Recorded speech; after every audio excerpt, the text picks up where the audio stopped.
이 시간 말씀 나누면서 우리 찬양 드리도록 하겠습니다. 이 찬양 드리면 좋겠습니다. 하나님의 음성을 듣고자 기도하면 귀를 기울이시고 우리의 기도를 들어주신다고 말씀하십니다. 이 찬양 함께 올려드리도록 하겠습니다. 하나님의 음성을 듣고자, 하나님의 음성을 듣고자 기도하며 귀를 기울이고 나의 기도를 들어주신다네. 여러분 믿음으로 고백하십시오. 깊은 웅덩이 있을 때라도, 깊은 웅덩이 수렁 가운데 내 발이 빠졌을지라도 서끌어 주시고 나의 발을 반석 위에 세우시사 나를 든든히 하셨네. 새 노래로 부르자. 오직 우리 하나님께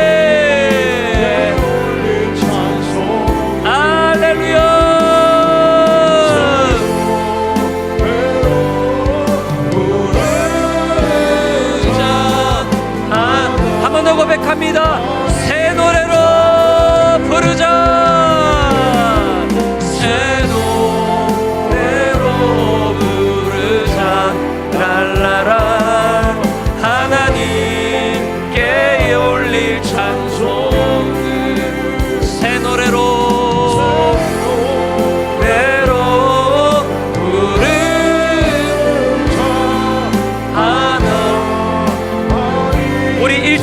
고백합니다. 하나님의 음성을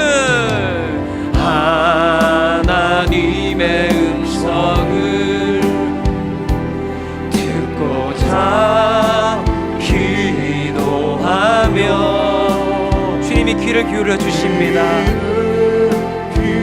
이곳에 그분의 눈과 마음이 향하고 있습니다. 들어주신다네. 아멘. 깊은 웅덩이와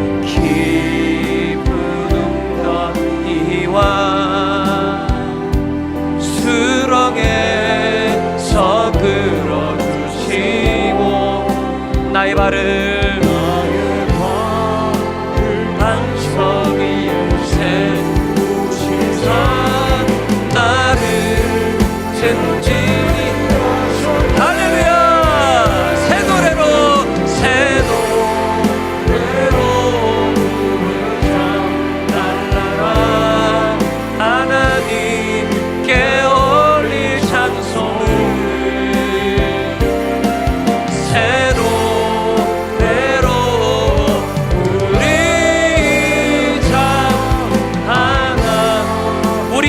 고백합니다.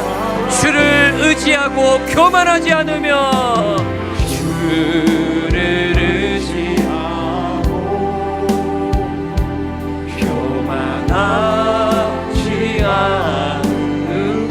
거짓에 치우치지 않습니다. 치우치지 아니하며 복이 있으리라. 여호와 나의 주는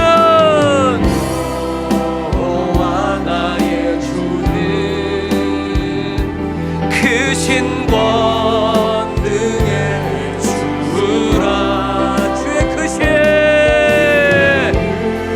크신 권능으로 우리는 여러분 사랑하여 주십니다. 믿음으로 고백합니다. 새 노래로 부르자. 새 노래로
세워주소서.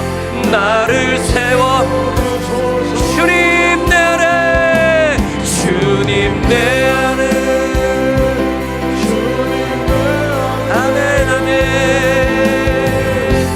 내 안에 계시고 주님 내 안에, 주님 내 나를 세워주소서.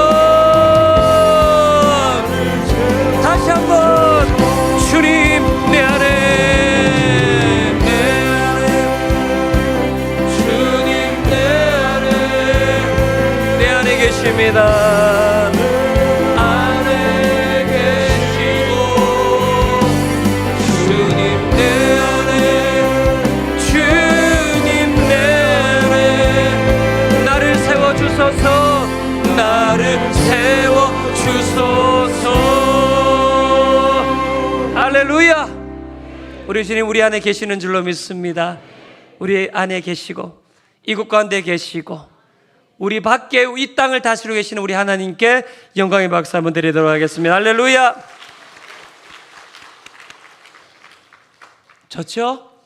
예, 기도하는 시간이 제일 좋습니다, 여러분. 월드컵보다 다음 얘기는 안 하겠습니다. 예, 물론 이겨서 기분 좋으시겠지만 월드컵보다, 저도 좀 전에 알았네요. 잘 몰랐습니다. 뭐 경기도 못 봤고요.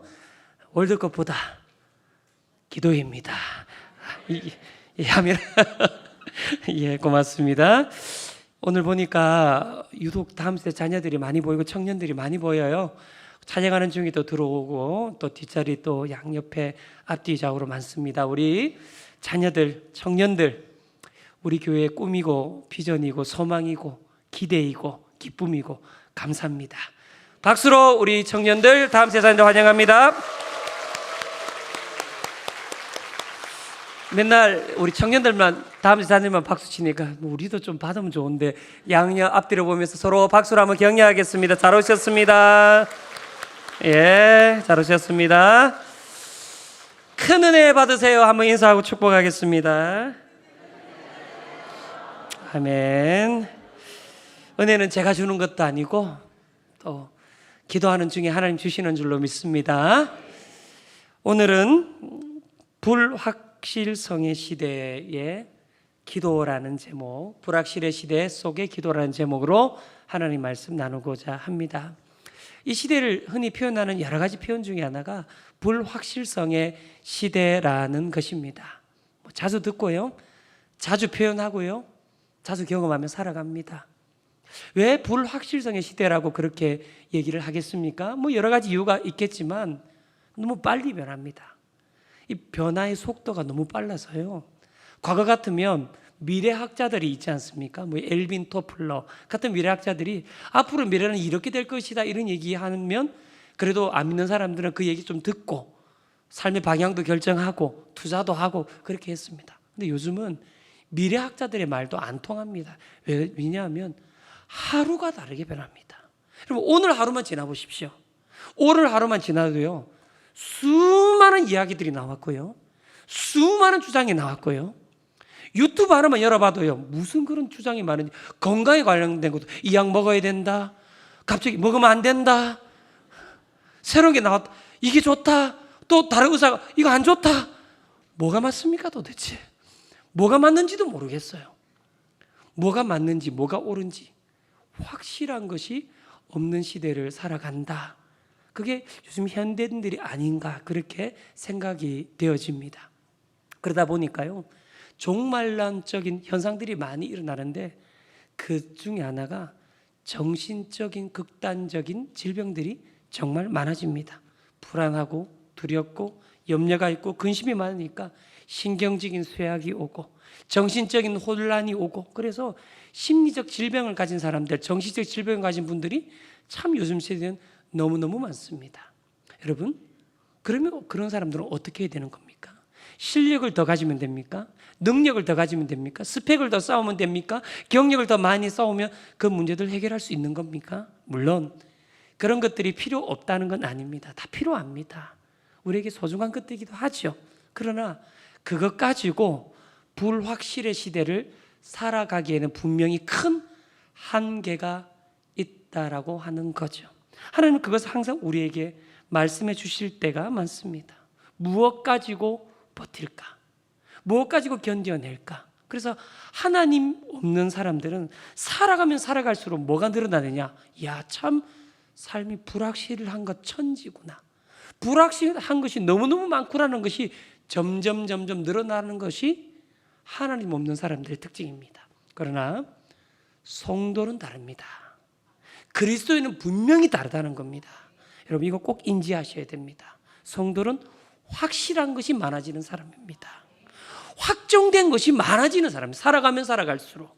우리 말씀 한번 볼까요? 그 중에 하나가 뭡니까? 우리가 잘 아는 말씀, 로마서 8장의 말씀 같이 한번 합독해 보죠. 시작. 우리가 알거니와 하나님을 사랑하는 자, 곧 그의 뜻대로 부르심을 입은 자들에게는.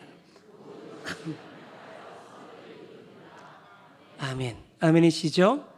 우리가 알거니와. 말씀이 급히 사라졌는데 띄워줄 거라고 믿고요. 우리가 알거니와 하나님을 사랑하는 자고 그 뜻대로 부르심을 입은 자들에게는 모든 것이 어떻게 됩니까? 합력하여 선을 이루느니라. 하나님의 말씀이요 사도 바울의 외침입니다. 로마서에는 이런 확신의 부분이 참 많이 등장합니다. 성령님의 내주하심에 대한 확신. 하나님이 이스라엘 백성도 결국 구원하실 거고 이방에 있는 우리도 구원할 것이라는 구원의 계획에 대한 확신. 하나님께서 합력하여 선을 이룰 것은 하나님의 선에 대한 확신. 이 확신이 로마서에 등장하고 이 확신들이 우리가 가져야 될 확신인 줄로 믿습니다. 여러분, 확신 갖고 사는 겁니다. 확신으로 더 나가는 겁니다. 여러분, 물론 불안한 것이 없는 게 아닙니다. 염려되는 것이 없는 게 아닙니다. 마음을 짓누르는 것이 없는 게 아닙니다. 그러나 그리스도 안에 있는 사람은 점점 더 확신으로 나아가는 사람이다. 이거 붙여보셔야 됩니다. 오늘 우리가 읽었던 요한일서 5장의 이 말씀도 사실 그런 말씀입니다. 여러분, 요한일서의 이 편지를 받는 성도들, 우리가 자주 듣지 않았습니까? 당시 교회가 있는 시대는 혼란 시대고 핍박의 시대입니다. 그 유명한 이단이었던 영지주의라는 이단이 교회를 계속해서 침투해서 들어오는 그런 때였습니다. 여러분, 우리 교회들도 요즘에 신천지 조심한다고 꼭 신천지 스티커 하나 교회 앞에 문 앞에 붙여놓지 않습니까? 그때는 그런 것도 없는 시대입니다. 영지주의가 교회를 파고들어도 그걸 쉽게 막아낼 수가 없던, 정보가 없던 시대고 영지주의가 성도의 삶과 이렇게 결부되어 있던 그런 시대였기 때문에 참 많은 고민이 있던 시대가 바로 이 시대였다는 거예요. 요한일서의 편지를 받던 그 시대, 또한 핍박의 시대입니다. 성도들의 목이 잘리는 처형이 있던 그런 시대입니다. 혼란이 있고요, 이단이 있고요, 핍박이 있으니까 교회도 혼란스러워질 수 있고 여러 가지 많은 것들이 성도들의 삶을 혼미하게 만들고 복잡하게 만들고 두렵게 만드는 시대인데, 그때 사도 요한의 외침이 뭐냐? 확신이 있다는 거예요. 여러분, 말씀 한번 볼까요? 13절 본문 한 번 더 봅니다. 시작. 내가 너희로 하여금 너희에게 영생이 있음을 알게 하려 함이라. 아멘. 뭐라고 합니까? 너희로 하여금 너희에게 무엇이 있다고요? 영생이 있음을 알게 하려 함이라. 여러분, 사도 요한이 왜 이것을 강조합니까? 이미 사도 요한이 말하기 전에 수많은 사도들이 그 앞장서서 영생에 대한 말씀했고요, 예수님께서도 영생에 대한 말씀을 이미 많이 했습니다. 그럼에도 불구하고 사도 요한이 또 한 번 이 요한 1서에 이 말씀의 편지를 보내면서 또 한 번 영생에 대해서 강조하고 있습니다. 왜 그렇게 꼭 이 영생을 꼭 강조해야 될까요? 그리스도를 믿으면 영생이 있다는 거 모르는 사람 아마 그 성도 중에 없었을 거라고 저는 추정합니다. 그런데 이걸 강조하는 이유가 뭐겠습니까? 신앙에는 기본기가 중요하기 때문입니다. 여러분, 신앙에는 기본기가 있습니다. 그 중에 하나가 뭡니까? 그리스도인에게는 영생이 주어져 있다는 거예요.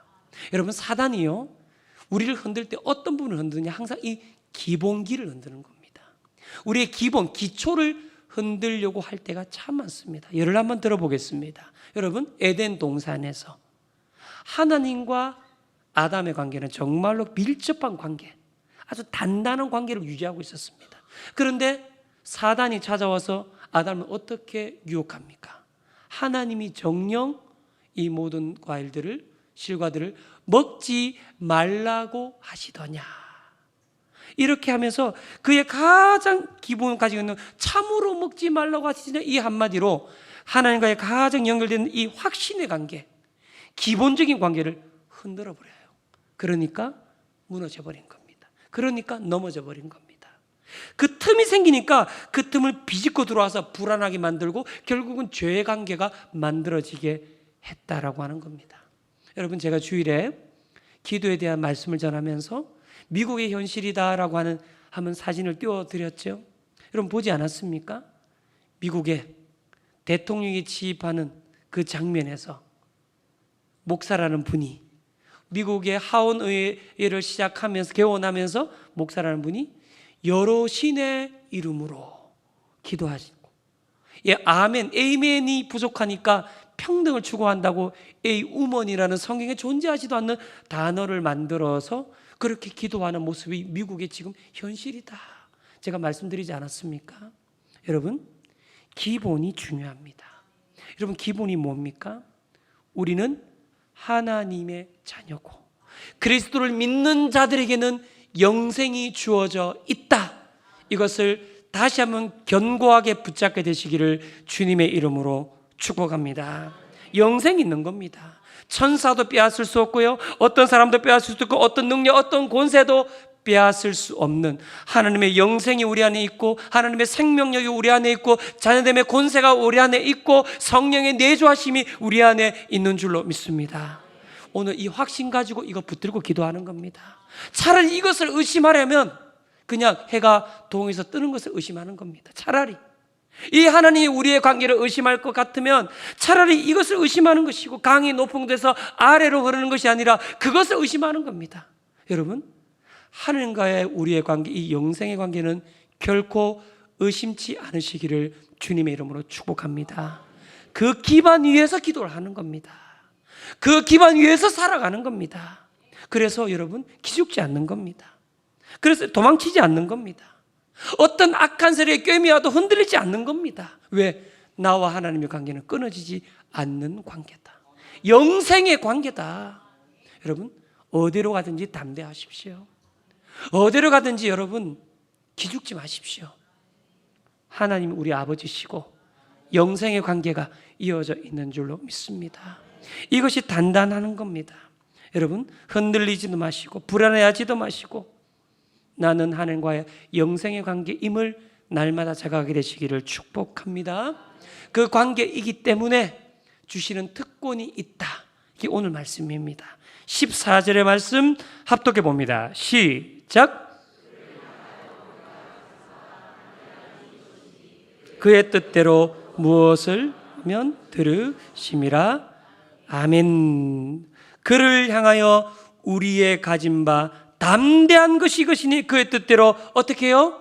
무엇을 구하면 들으심이라. 우리가 하나님 앞에 담대함으로 나아갈 수 있다는 거예요. 여러분, 여기서 말하는 담대함이 뭐겠습니까? 좀 전에 설명드렸던 겁니다. 확신입니다.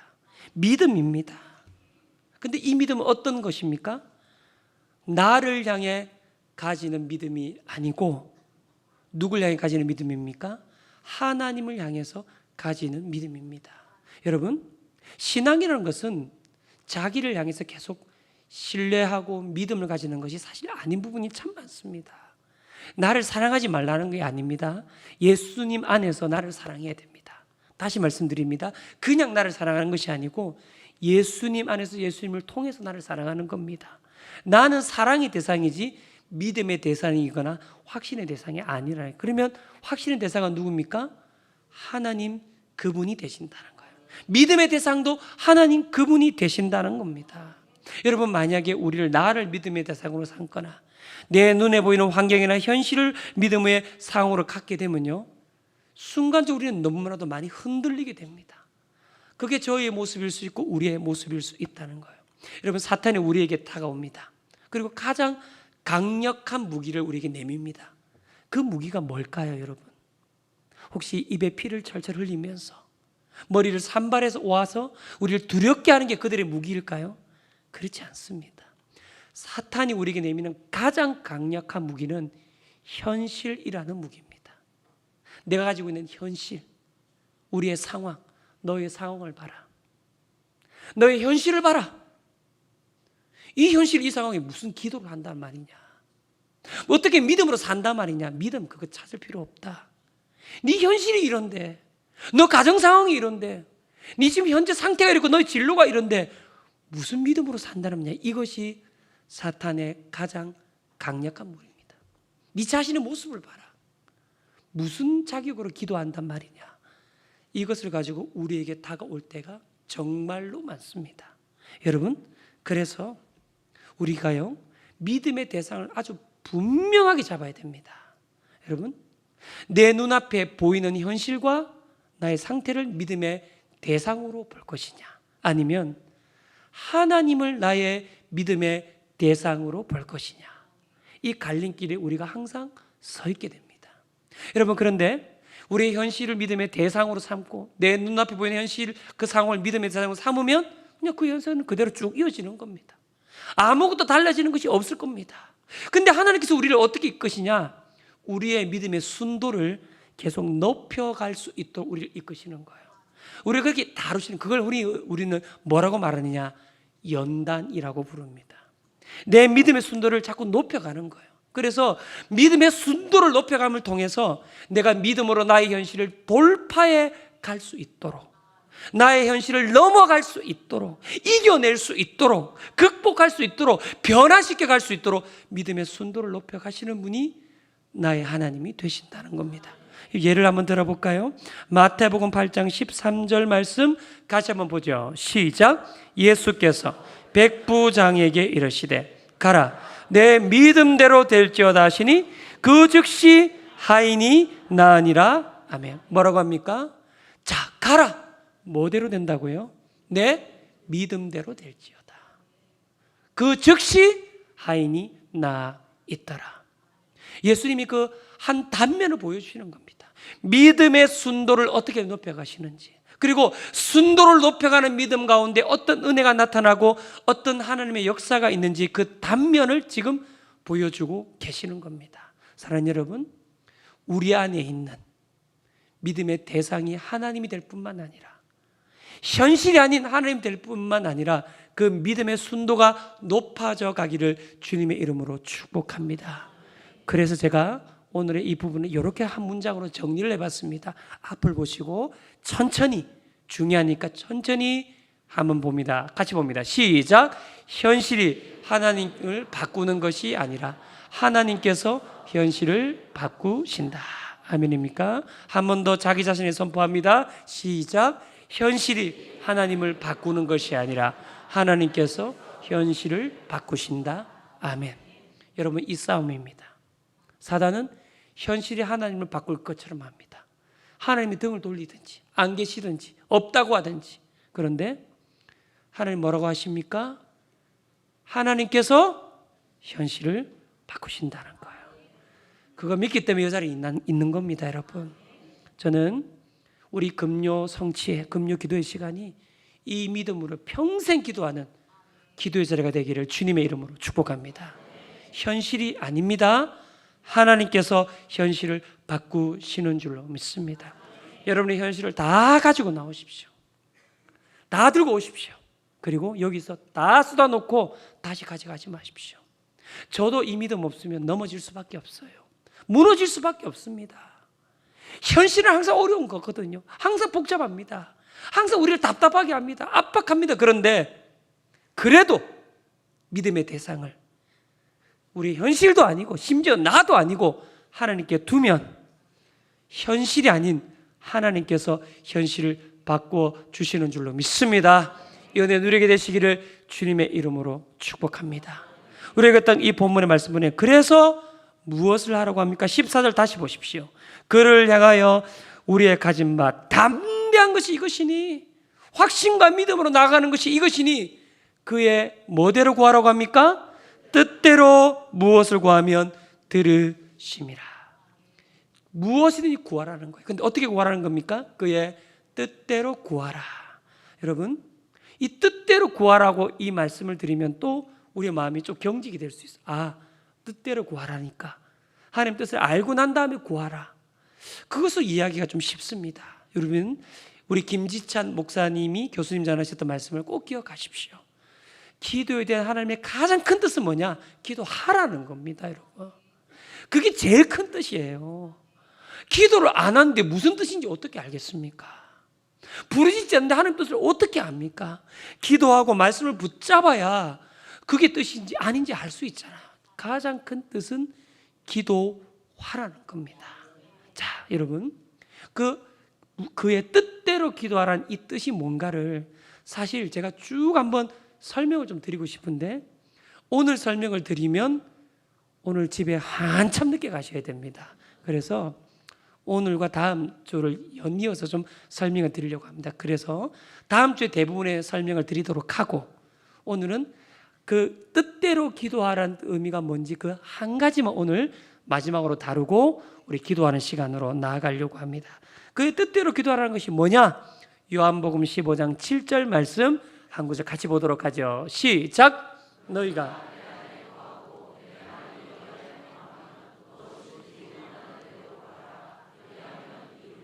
아멘. 자, 마지막에 뭐라고 합니까? 무엇이든지 원하는 대로 구하라. 그럼 어떻게 됩니까? 그리하면 이루리라라고 말씀하십니다. 원하는 대로 구하라는 겁니다. 여러분, 예수님의 명령이십니다. 그래서 기도하는 의미가 있다는 거예요. 그런데 여기 이 말씀에 좀 전제가 있죠. 그게 뭡니까? 너희가 누구 안에요? 내 안에. 말씀이 벌써 또 사라졌네요. 다시 뜰 줄로 믿고 너희가 어떻게 해요? 내 안에 거하고, 그 다음에 뭐가 우리 안에 거합니까? 내 말이 너희 안에 거하며 무엇이든지 원하는 대로 구하라고 말씀하시는 겁니다. 여러분, 이 말이 무슨 말입니까? 우리가 주님 안에 거하는 것과 하나님 말씀이 우리 안에 거하는 것을 우리는 보통 어떻게 표현을 합니까? 이것을 바로 관계라고 표현하는 겁니다. 관계. 내가 하나님 안에 거하고 예수님 안에 거하고 주님의 말씀, 주님의 은혜, 주님의 임재, 주님의 사랑이 내 안에 거하여 있는 그 상태, 이게 뭡니까? 하나님과 우리의 관계가 맺어져 있고 점점 가까워지는 상태를, 지금 그것을 말하고 있는 겁니다. 다시 말하면 기도할 때 여러분, 우리가 우리의 문제를 가지고 기도할 수 있습니다. 해야 합니다. 여러분, 체면 차리지 마시고 하나님께 하나님 사정 봐가며 기도하지 마시고 하나님 사정을 우리가 안 받으려도 됩니다. 여러분이 가진 그 모든 걸 가지고 다 쏟아놓고 기도하십시오. 그러나 그 기도가 계속 향하게 되는 방향이 있다는 거예요. 그게 뭡니까? 하나님과 내가 점점 가까워지는 쪽으로 우리의 기도가 나아가야 하는 줄로 믿습니다. 여러분, 우리가 유혹에 넘어지게 될 때 우리는 가끔 이렇게 생각하면 유혹이 강해서 나는 유혹에 넘어졌다, 그 유혹이 너무 강해서 넘어졌다라고 생각하는 경향이 있지만, 많은 경우는 오히려 하나님과 나의 관계가 단단하지 않기 때문에 유혹에 넘어지게 될 때가 훨씬 더 많습니다. 하나님과 내 관계가 밀접하게 연관되어 있으면요, 웬만한 유혹 넘어가집니다. 그냥 거들떠도 안 보게 되는 거예요. 그래서 관계는 너무너무 중요하다는 거예요. 제가 이전에 교회 섬길 때 한 남자 집사님이 아들을 중국에 유학을 보냈어요. 여러분, 중국이 사실 좀 불안정한 나라지 않습니까? 또 공산국가기도 하고. 그 유학을 보내놓고 있다 보니까 야, 아들이 잘 지내나 매번 그렇게 궁금하고 걱정이 되더라는 거예요. 그래서 아들에게 카톡을 보냈다고. 요즘에 카톡은 뭐 전 세계 어디 가도 다 연결되지 않습니까? 카톡을 보냈다. 아들아, 잘 지내니? 뭐 어려운 건 없니? 뭐 학교 생활은 좀 어떠니? 뭐 필요한 건 없니? 이렇게 아빠가 궁금한 거를 카톡에 구구절절하게 이렇게 보냈다는 거예요. 그런데 아들이 답이 왔습니다. 딱 한 자로 왔습니다. 돈. 이렇게 왔다는 거예요. 그러니까 아빠가 좀 마음이 괘씸해서 답을 했다는 겁니다. 어떻게 답했을까요? 나도 이렇게 나도 이렇게 보냈다는 겁니다. 이 집사님이 위트가 많으신 분이죠. 근데 이 집사님이 그 말씀하시다 좀 서운하더라는 거예요. 내가 아들에게 돈 보낼 거고 필요한 거 보내줄 건데 돈이라는 단어만 딱 보내니까 마음이 서운하더라는 거예요. 그럼 왜 그 집사님이 마음이 서운했겠습니까? 그 아들과 그 집사님은 아버지와 아들의 관계지 않습니까? 관계가 있으니까 내가 필요한 거 들어줄 거고 보내줄 거지만, 그러나 어떻게 지내는지, 어떤 상황인 건지, 잘 지내고 있는지, 친구들하고 관계는 어떤지, 학교 공부는 어떤지, 그 생활에서 밥은 잘 먹는지, 이게 다 궁금한 거예요. 아버지의 입장으로서는. 여러분, 하나님과 우리의 사이도 관계로 맺어져 있는 줄로 믿습니다. 여러분 기도하실 때, 여러분의 모든 상황을 가지고 다 내어놓고 기도하실 때 나와 하나님의 관계가 더 가까워지는 쪽으로 우리의 기도가 나가게 되기를 주님의 이름으로 축복합니다. 이 금요 기도회 시간에 기도하다 보면 예수님과 나의 사이가 가까워지고, 성령님과 나의 사이가 가까워지고, 하나님 아버지와 나의 사이가 가까워지는 은혜를 누리게 되기를 주님의 이름으로 축복합니다. 여러분, 말씀을 맺겠습니다. 제가 설교 준비하고 금요기도 준비하고 이렇게 지나가다가 성도님 한 분이 저한테 그러시더라고요. 목사님, 오늘 월드컵 보셨어요? 저 월드컵 사실 몰랐습니다, 사실은. 그래서 그래요, 뭐 어떻게 됐어요? 그러니까 2대1로 이겼다고 하더라고요. 예, 보고 오신 분들 계십니까?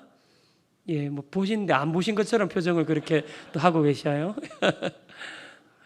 여러분, 결과가 있으니까 안심하고 보는 겁니다, 사실. 저는 이제 그 화면 보게 되면, 영상 보게 되면 저는 안심하고 볼 겁니다. 2대1로 이겼으니까. 뭐 걱정 안 하고 볼 겁니다. 여러분, 우리와 하나님의 관계도 마찬가지입니다. 성도의 삶은 불안해져가는 시간이 아닙니다. 확신으로 나가는 자리인 줄로 믿습니다. 영생이 기다리고 있는 줄로 믿습니다. 세상 그 누구도, 그 어떤 사람도, 그 어떤 상황도 하나님과 나의 그 관계의 자리, 그 자녀됨의 권세를 빼앗아 가지 못하는 줄로 믿습니다. 그래서 우리가 가지는 믿음이 뭡니까? 현실이 하나님을 바꾸는 것이 아니고, 뭐라고요? 하나님께서, 아멘, 하나님께서 현실을 바꾸시는 줄로 믿습니다. 그 믿음 가지고 오늘 기도하게 되시기를 주님의 이름으로 축복합니다. 우리 청년들, 다음 세대 자녀들, 어떤 현실을 가지고 여러분이 이 자리에 왔든 한번 하나님께 여러분의 현실을 맡겨보십시오. 드려보십시오. 나는 몰랐는데, 아무것도 안 바뀐 것 같은데 어느 순간에 바꿔주시는 줄로 믿습니다. 그러나 중요한 것은 뜻대로 기도한다는 그 뜻 안에는 하나님과 나의 관계가 그래도 제일 중요하다. 나와 아버지는 하나다 말씀하신 우리 주님처럼 나와 하나님의 관계는 멀어지는 사이가 아니라 더 가까워지는 관계를 향해 우리의 기도가 나가게 되기를 주님의 이름으로 축복합니다. 축복합니다. 한번 우리 하나님 앞에 찬양하면서 간절히 기도하는 시간 가지겠습니다.